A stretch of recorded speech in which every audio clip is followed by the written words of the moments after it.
आपके बहुत सारे क्वेश्चंस हैं फ्रांस के टूरिस्ट वीजा को लेके और आपका पहला क्वेश्चन होता है कि अगर मैं फ्रांस का अप्लाई कर रहा हूँ क्या मेरा वीजा सक्सेसफुली लग जाएगा या फिर रिफ्यूज तो नहीं हो जाएगा। ट्रैवल हिस्ट्री के बिना वीजा मिल जाएगा। रिक्वायर्ड डॉक्यूमेंट्स तो पता है पर डीपली कुछ नहीं पता डॉक्यूमेंट्स के बारे में और प्रोसेस भी अच्छे से नहीं क्लियर।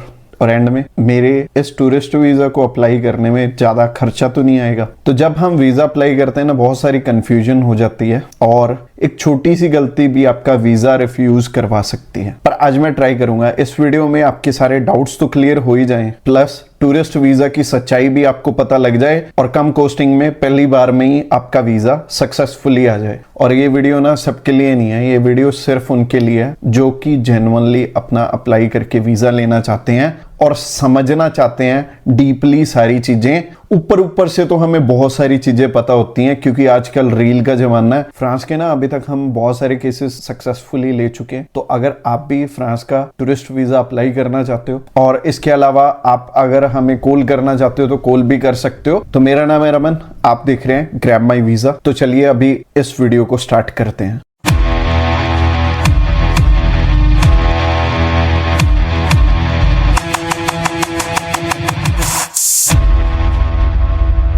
सबसे पहला और सबसे बड़ा सवाल कि जब भी हम टूरिस्ट वीजा अप्लाई करेंगे हमारी रिफ्यूजल आएगी या अप्रूवल आएगी। और आज ना आप अपनी प्रोफाइल को खुद जज कर पाओगे। एम्बेसी आपकी प्रोफाइल पे वीजा देगी या रिफ्यूजल देगी आपको खुद पता लग जाएगा। एम्बेसी जब भी हमें वीजा देती है ना तो एम्बेसी दो चीजें देखती है। पहली चीज है कि आपके ना यहाँ पे इंडिया में होम टाइज स्ट्रॉन्ग होने चाहिए। दूसरी चीज है कि आप वेल सेटल हैं यहाँ पे, आप उनकी कंट्री में जाके वहीं पे तो नहीं रुक जाएंगे। तो अगर ये दोनों चीजें आपकी क्लियर हैं तो आपको आपका वीजा लेने से कोई नहीं रोक सकता। और इनके लिए हमें जो डॉक्यूमेंट्स लगाने होते हैं ना उन पे खास ध्यान देना पड़ता है। अकेला डॉक्यूमेंट्स हमें ध्यान से लगाना होता है जब भी हमने वीजा अप्लाई करना है। और वो डॉक्यूमेंट्स क्या रहेंगे जो कि हमें यहाँ पे इंडिया में वेल सेटल दिखाते हैं और हमारे होम टाइज स्ट्रॉन्ग दिखाते हैं। तो आगे जब हम रिक्वायरमेंट की बात करेंगे तब आपको ये दोनों जो पॉइंट हैं ये स्ट्रांगली कैसे दिखाने हैं अपनी रिक्वायरमेंट्स में वो अच्छे से समझ में आ जाएगा। तो एम्बेसी सिर्फ वेल सेटल को ही वीजा क्यों देगी?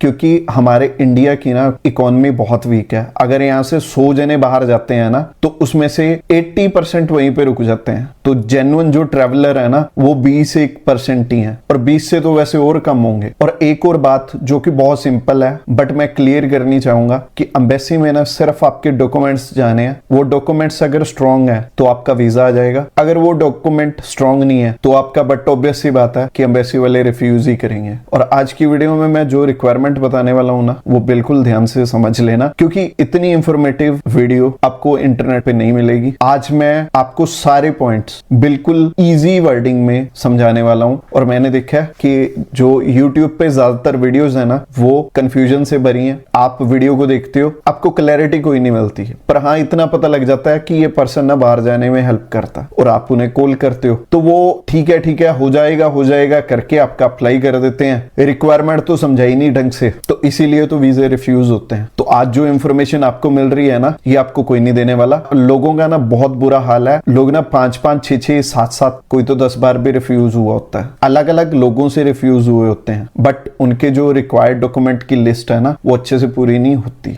और चलो रिफ्यूजल आ गया फिर भी ठीक है। रिफ्यूजल के बाद ये सो कॉल्ड वीजा एडवाइजर पता क्या बोलते हैं कि आपकी ना ट्रैवल हिस्ट्री स्ट्रॉन्ग नहीं है। अपने 4-5 एशियन कंट्रीज में घुमाओ और अपनी ना ट्रैवल हिस्ट्री स्ट्रॉन्ग कर लो। अगर आप 4-5 कंट्री में घूम के आते हैं ना तो आपके कम से कम 2 से 2.5-3 लाख रुपए लग जाते हैं। हमारे पास ना ऐसे मल्टीपल एग्जांपल्स हैं कि लोगों ने ना 2-2 साल वेस्ट कर लिए इन्हीं बातों के पीछे और 2 साल के बाद उनके 3 से 4 लाख रुपए लग गए। प्लस अभी तक भी उन्हें ये नहीं पता कि मेरे को एक्चुअल में रिक्वायरमेंट चाहिए तो चाहिए क्या। और शायद अगर आज की वीडियो आपने ध्यान से नहीं देखी तो आपको असल में रिक्वायरमेंट कभी भी पता नहीं लगेंगी। फिर चाहे आप भी मान लो 1-2 बार रिफ्यूज हो गए हो उसके बाद आप चाहे ट्रैवल हिस्ट्री में 2 लाख रुपए 3 लाख रुपए लगा देना आपका फिर भी वीजा नहीं आएगा। क्योंकि ट्रैवल हिस्ट्री जरूरी नहीं है। कोई भी कंट्री नहीं बोलती कि अगर कोई फ्रेश पासपोर्ट है वो बाहर नहीं जा सकता। पर हाँ बाहर वो जा सकता है जो कि यहाँ पे इंडिया में वेल सेटल है और जिसके टाइज स्ट्रॉन्ग है। बाकी इस वीडियो की इंफॉर्मेशन अगर आपको अच्छी लग रही है तो इस वीडियो को लाइक कर सकते हो और इस चैनल को सब्सक्राइब भी कर लेना। अप्रूवल आएगी या रिफ्यूजल क्लियर हो गया, ट्रैवल हिस्ट्री चाहिए होती है या नहीं चाहिए होती ये भी आपको क्लियर हो गया। अब बात करते हैं रिक्वायरमेंट्स की। सबसे पहले स्टार्ट करते हैं बेसिक रिक्वायरमेंट। बेसिक रिक्वायरमेंट में आपके पास आपका पासपोर्ट होना चाहिए। पासपोर्ट में कम से कम आपकी 8 से 9 मंथ की वैलिडिटी होनी चाहिए जब आप वीजा अप्लाई कर रहे हो, क्योंकि जिस दिन आपने ट्रैवल करना है ना उस दिन से लेके जब तक आप वापस आओगे तब तक आपके पास 6 महीने की वैलिडिटी होनी चाहिए। तो अगर आपका पासपोर्ट वैलिड नहीं है तो आप सबसे पहले उसे रिन्यू करवाओ। दूसरा बेसिक डॉक्यूमेंट है, आपको पासपोर्ट साइज फोटोग्राफ चाहिए होती है 35 बाई 45 की। तो अब बात करते हैं कैसे इंडिया में आपने अपने आप को वेल सेटल दिखाना है और इसके लिए आपको डॉक्यूमेंट्स क्या क्या चाहिए। तो वेल सेटल यहाँ पे वही होगा कि जिसके पास की पैसे हैं, कि अकाउंट में ठीक ठाक बैलेंस है। हाँ, बैंक बैलेंस अगर मान लो आपका थोड़ा लो है, आपके पास 3-3.5 लाख रुपए हैं तो वो चलेगा, पर सिर्फ आप 3-3.5 लाख रुपए में अपना 7 दिन का ट्रिप ही शो कर पाओगे। और अगर मान लो आप 1 या 1.5 या 2 मंथ के लिए जाना चाहते हो तो आपको अकॉर्डिंगली बैंक बैलेंस ज्यादा चाहिए होगा। और अगर आप वाइफ और बच्चे के साथ ट्रेवल करना चाहते हो तो बैंक बैलेंस जो है आपको कम से कम 5 से 6 लाख रुपए दिखाना पड़ेगा फॉर 7 डेज ट्रिप। और अगर ट्रिप ज्यादा है तो आपको ज्यादा बैंक बैलेंस की रिक्वायरमेंट होगी। आप फैमिली के साथ ट्रैवल कर रहे हैं, 6 लाख रुपए पड़े हैं तो आपका शायद फिर भी वीजा ना आए, क्योंकि ये पैसे आ कहां से रहे हैं वो भी शो करना जरूरी है, यानी कि आप काम क्या करते हो। तो अगर आप जॉब करते हो तो आपको एनओसी, सैलरी स्लिप्स की जरूरत है, आपके ऑक्यूपेशन के डॉक्यूमेंट ये दोनों बनेंगे। बाकी इसके अलावा अगर आप बिजनेस कर रहे हो, आपके पास एमएसएमई है, आपके पास शॉप एक्ट है या फिर पार्टनरशिप डीड है, और अगर आपकी प्राइवेट लिमिटेड कंपनी है तो वो भी चलेगी। और बिजनेस वालों के लिए जिसका 20 लाख से ऊपर का ईयरली टर्नओवर है उनके लिए जीएसटी भी मैंडेटरी है। पर हाँ, 20 लाख से अगर कम की आपकी मंथली टर्नओवर है तो आपका चल जाएगा बिना जीएसटी के। अब पहली चीज हो गई बैंक बैलेंस। बैंक बैलेंस आपके पास मान लो 5 लाख रुपए है। दूसरी चीज हो गई, आप जॉब कर रहे हो, आपको हर मंथ बैंक अकाउंट में सैलरी आ रही है, तो ये चीज क्लियर हो गई कि आपके ऑक्यूपेशन से ही पैसे आ रहे हैं। तो ऐसे पर्सन का वीजा कभी भी नहीं रुकेगा, उसका वीजा आ जाएगा। तीसरी चीज और चाहिए, आपके आईटीआरस उतने ही होने चाहिए जितनी हमारी हर मंथ इनकम आ रही है। ऐसे नहीं होना चाहिए कि आप 50,000 कमा रहे हैं, आप जो आईटीआर है वो 7 लाख की भर रहे हो, या फिर आप ज्यादा पैसे कमा रहे हो और अपनी आईटीआर कम शो कर रहे हो। ये दोनों ही चीजें रिस्की हो जाएंगी। बाकी ये 3 ही डॉक्यूमेंट्स थे जो आपको यहाँ पे वेल सेटल दिखाते हैं, और ये अच्छे से अगर आपने शो कर दिए तो आपको आपका वीजा लेने से कोई नहीं रोक सकता। अब मैंने इस वीडियो में बता तो दिया है, पर अभी भी अगर समझ में नहीं आया तो कोई बात नहीं, अगले डॉक्यूमेंट समझो, उसके बाद मैं आपको बताता हूं कि आपने आगे क्या करना है। अगले डॉक्यूमेंट्स हैं अपने होम टाइज स्ट्रॉन्ग दिखाने के। तो होम टाइज स्ट्रॉन्ग उसी के होते हैं जिसका कि यहाँ पे मान लो मैरिज हो रखी है और मैरिज सर्टिफिकेट है, और अगर मैरिज सर्टिफिकेट नहीं है तो आपके पासपोर्ट पे अगर आपके स्पाउस का नेम है तो वो भी चलेगा। इसके अलावा आपके अगर बच्चे हैं तो बच्चों का बर्थ सर्टिफिकेट भी चलेगा। ये दोनों चीजें सिर्फ मैरिड पर्सन को चाहिए होंगी। ज्यादातर शेनेगन कंट्रीज में आपको प्रॉपर्टी वैल्यूएशन की जरूरत नहीं है। अगर आप बनवा भी लेते हो तो वीएफएस वाले आपको वापस कर देते हैं। तो इसके बाद आगे एम्बेसी की भी कुछ एक रिक्वायरमेंट होगी कि वो सारी चीजें भी होने चाहिए। और एम्बेसी की पहली रिक्वायरमेंट है आपका visa application form, covering letter, itinerary, hotel booking, air ticket booking और ट्रैवल इंश्योरेंस। और इसमें जो वीजा एप्लीकेशन फॉर्म है, बहुत सारे लोग खुद अप्लाई करने का तो सोचते हैं, गलत एप्लीकेशन फॉर्म फिल करके एम्बेसी में चले जाते हैं। तो असल में ये सिस्टम क्या है कि ये time to time application form change करते रहते हैं। तो अगर आप गलत एप्लीकेशन फॉर्म फिल करके एम्बेसी में चले गए तो वो आपसे 8 से 10 हजार रुपए वहीं पे खड़े खड़े ही ले लेंगे और जल्दबाजी में आपको सब कुछ फिल करके देंगे। तो आपको स्ट्रेटेजी बनाने का कोई मौका नहीं मिलेगा। तो इस चीज का ध्यान रखना है कि आपका जो एप्लीकेशन फॉर्म है वो बिल्कुल लेटेस्ट वर्जन का ही होना चाहिए। और जो कवर लेटर है वो भी इंपॉर्टेंट डॉक्यूमेंट होता है, क्योंकि हम एम्बेसी में खुद नहीं जा रहे, हमारे डॉक्यूमेंट से ही जा रहे हैं। तो हमारा जो कवर लेटर है वो बहुत अच्छे से हमारी सारी प्रोफाइल को एक्सप्लेन कर रहा हो। आइटनरी आपको डे टू डे देनी पड़ेगी। बाकी जितने दिन की आपकी आइटनरी है उसी हिसाब से आपकी ट्रैवल इंश्योरेंस, उसी हिसाब से होटल बुकिंग और एयर टिकट भी लगेगी। और जॉब में मैंने जो चीज बताई है वो गवर्नमेंट जॉब वालों को भी चाहिए और प्राइवेट जॉब वालों को भी चाहिए। और मैंने 2 ही ऑक्यूपेशन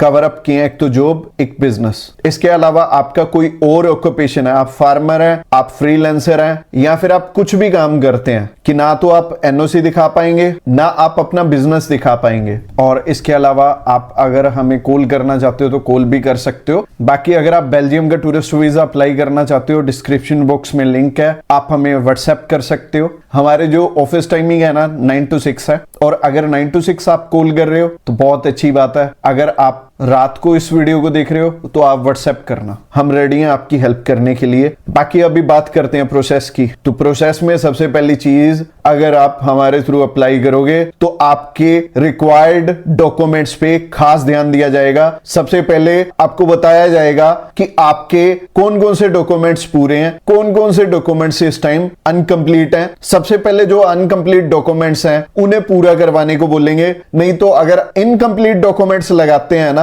तो हमारे जो चांसेस हैं वीजा के वो कई बार कम हो जाते हैं। हमने एक और चीज नोट की है कि शेनेगन में बहुत सारी कंट्रीज हैं जिनमें की लेबर शॉर्टेज चल रही होती है, तो वो जानबूझ के ना टूरिस्ट वीजा ओपन कर देते हैं अपनी एक जो लेबर शॉर्टेज है उसे पूरा करने के लिए। तो उस टाइम पे ना बहुत सारे लोगों के टूरिस्ट वीजा लगते हैं। 29 कंट्रियां है ना, 29 में से कोई ना कोई कंट्री अच्छी चल रही होती है किसी भी टाइम पर। ये सेकेंडरी चीज हो गई, ये तो तुक्का हो गया। पर मैं फिर भी आपको इंसिस्ट करता हूं कि आप अपने प्लीज रिक्वायरमेंट पूरे कर लेना। मैं और वीजा एडवाइजर्स की तरह नहीं हूं कि आपको अच्छे से आपके डॉक्यूमेंट्स नहीं बताऊंगा। मैं सबसे पहले आपको आपके जो रिक्वायर्ड डॉक्यूमेंट्स हैं वो ध्यान से समझाऊंगा। आपने क्या काम करना है, आपने वो सारे डॉक्यूमेंट्स पूरे जरूर कर लेने।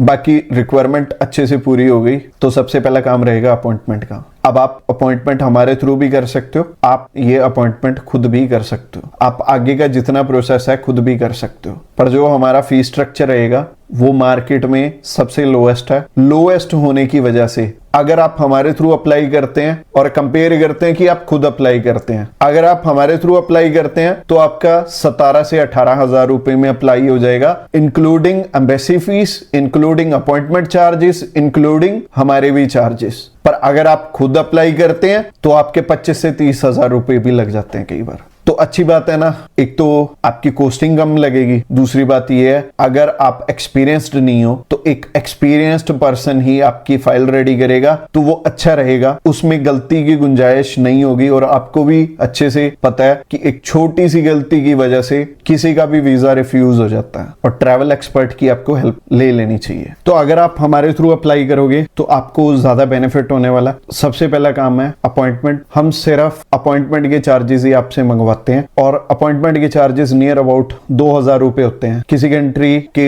200 कम लगते हैं, किसी कंट्री के 200 ज्यादा लगते हैं, तो राउंड फिगर हम 2000 रुपए मान लें। आप जब भी हमारे थ्रू अप्लाई करते हो आप अश्योर्ड रहो, इसीलिए हमने स्टेप बाय स्टेप पेमेंट रखी हुई है। सबसे पहले आपसे VFS चार्जेस मंगवाएंगे और आप 2000, 1800 या 1600 रुपए का तो हमारे ऊपर ट्रस्ट कर सकते हो। और इतने कम कॉस्टिंग लेके हम आपकी कहां जाएंगे। तो आपने सबसे पहले अपने अपॉइंटमेंट चार्जेस डालने हैं, अपना पासपोर्ट भेजना है, अपनी अपॉइंटमेंट करवा लेनी है। उसके बाद हमारी टीम को जो जो आपके डॉक्यूमेंट्स चाहिए होंगे वो सारी हमारी टीम आपसे मंगवा लेगी। सबसे पहले आपका air ticket, travel insurance, hotel booking होगा और उसी तरीके से आपका कवर लेटर में जो जो डेट्स डलेंगी उसी हिसाब से air ticket, travel insurance, hotel booking आपकी पहले प्रिपेयर करनी पड़ेगी। प्रिपेयर करने से पहले आपने हमारी चार्जेस डालने हैं। हमारे चार्जेस ना आपके लिए स्पेशल प्राइस है जो कि 8000 रुपए है विद GST। हमारा प्राइस ना 6777 है सिर्फ आपके लिए, बट हमारा जो ओरिजिनल प्राइस है ना वो 15000 रुपए है।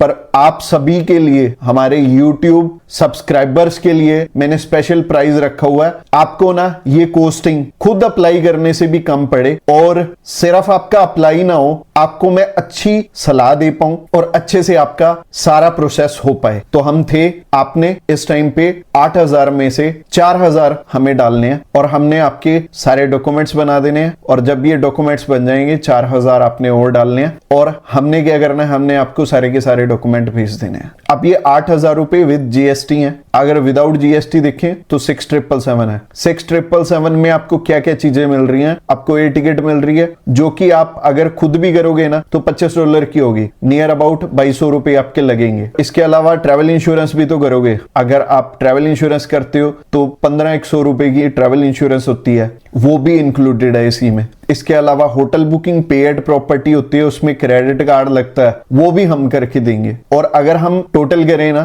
तो 3700 रुपए सिर्फ इसी चीज के बन जाते हैं। और आप भी सोच सकते हो कि हमारा मार्जिन कितना कम है और इतने कम मार्जिन पे हम ऑपरेट कैसे कर रहे हैं, ये भी आप चीज सोच रहे होगे। देखो, जो आपसे ज्यादा पैसे ले रहे हैं ना, जो मान लो 50,000 ले रहे हैं या 1 लाख ले रहे हैं, आपको ये लगता होगा कि वो अच्छे से आपका काम करके देंगे, बट नहीं, उन्होंने अपना 50,000 या 1 लाख रुपया बना लिया। बट हाँ, अगर हमारी बात करें ना, अगर हमने मार्केट में सरवाइव करना है तो हमें रिजल्ट ओरिएंटेड बन के चलना पड़ेगा। हमें आपका वीजा ला के देना पड़ेगा और वीजा लेने के लिए आपकी रिक्वायरमेंट अच्छे से पूरी करवानी पड़ेगी। और हमने ये चीज पॉसिबल की भी है मार्केट में, शायद इसीलिए हम सरवाइव कर पाए हैं अभी तक। पिछले 8 साल से मैं इसी फील्ड में हूं और आप हमारे अब तक के जितने भी वीजास लगे हैं वो इंस्टाग्राम पे भी चेकआउट कर सकते हो। तो होता क्या है, जब भी किसी का वीजा लगता है, कम पैसे में लगता है, तो वो ना आगे रेफरेंसेस देता है, प्लस अपने फैमिली मेंबर्स के लिए वो हमें बेझिझक चुन सकता है, किसी को भी हमारा नंबर शेयर कर सकता है। और मैं यही चाहता हूं कि आपके साथ हम लाइफ लॉन्ग पार्टनरशिप करें। और आज अगर मान लो आप शेनेगन किसी भी कंट्री में जा रहे हो, कल आपको कनाडा में ट्रैवल करना है और उससे 10 साल बाद आपने यूएसए में ट्रैवल करना है या किसी भी कंट्री में आपने कहीं से भी ट्रैवल करना है, मैं आपकी मदद कर दूंगा। हमारे जो क्लाइंट्स हैं ना, हमसे ऑनलाइन सर्विसेज लेते हैं और हमारे जो क्लाइंट हैं ना सिर्फ इंडिया से हैं, बल्कि बहुत सारे इंडियंस जो दुबई में रहते हैं, कुवैत में रहते हैं, कतर में रहते हैं, वो भी हमारे क्लाइंट्स हैं। तो अच्छा रहेगा अगर आप जो टूरिस्ट वीजा है ये अप्लाई करने से पहले हमें एक बारी कॉल कर लो। और आई होप कि आपके सारे क्वेश्चन के आंसर मैं दे पाया हूं। और इस वीडियो को लाइक जरूर कर देना अगर ये वीडियो की इंफॉर्मेशन अच्छी लगी है। इस चैनल को सब्सक्राइब कर लेना और अगर आपका कोई करीबी बाहर जाना चाहता है तो उसके साथ ये वीडियो शेयर भी कर देना, उसकी भी हेल्प होनी चाहिए। इसके अलावा मैंने पहले भी जिक्र किया था, grab my visa x channel है, उसका लिंक आपको दिख रहा होगा। और grab my visa x channel पे हम सारी की सारी अपनी जो सक्सेस स्टोरीज हैं वो भी डालते हैं और वो आपने जरूर से चेकआउट करनी है।